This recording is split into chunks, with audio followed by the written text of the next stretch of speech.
রাধে রাধে বন্ধুরা, কেমন আছো সবাই? আশা করি খুব ভালো আছো। আমিও খুব ভালো আছি। আজকে ভিডিওটা একটু অন্যরকম হবে।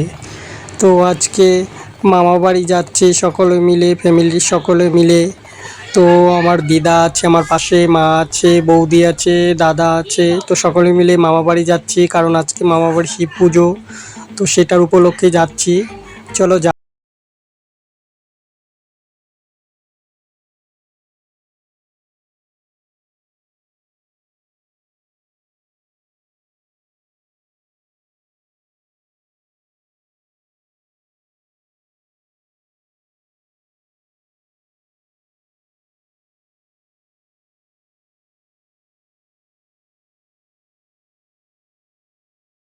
ফাইনালি পুজো শুরু হয়ে গেছে, দর্শন করুন।